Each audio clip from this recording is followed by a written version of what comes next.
I have in front of me here a 50 meter 600 TVL bullet camera. The key features on this is that it has 42 LEDs.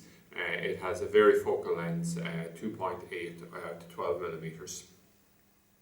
And what I'm going to do with this is I'm just going to give an overview of exactly what comes in the box, give a detailed overview of the camera itself, and then we'll just give a quick overview of the camera itself, which we just have set up on a tripod here, and we'll just give a demonstration of its night vision as well by turning off the lights. Okay, so we come along, it comes in this outer box here. Basically, what comes inside of it here is we have 4 screws and 4 plugs here, which can simply be used for mounting the camera.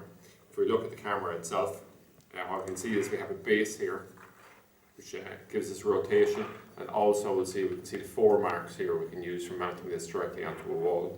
In terms of the cables coming into it here, we have a 2.1 millimeter socket here for taking in power, and a BNC output connection here as well. So basically we power the camera, typically we'll say with a 12 volt 2 amp power unit, something like that, and we have a BNC connection then running back to our DVR.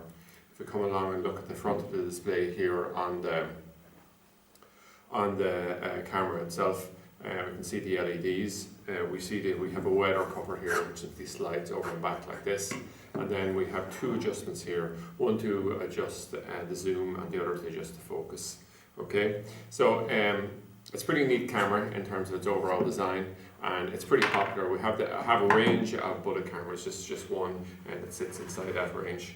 What I'm going to do now is I'm just going to hop up, we'll say, and we'll just look at the camera in operation. So off screen here, what we have is this, it focused on, we can see, we'll say, just a logo here for the garage shop. So what I'm going to do now is I'm just quickly going to lock off the lights here. My colleague will knock off the other one, and we can see here, we'll say that it still has, now obviously we'll say that camera is quite close to the wall, but it's just giving you an idea. We're in an almost entirely darkened room here, and it still gives quite good readability on it. So that's it anyway. It's a popular camera inside the range. It's competitive in its price range, and the spec on it's reasonably good. So that's it anyway, an overview of the 50 meter 600 TVL bullet camera from freetv.ie.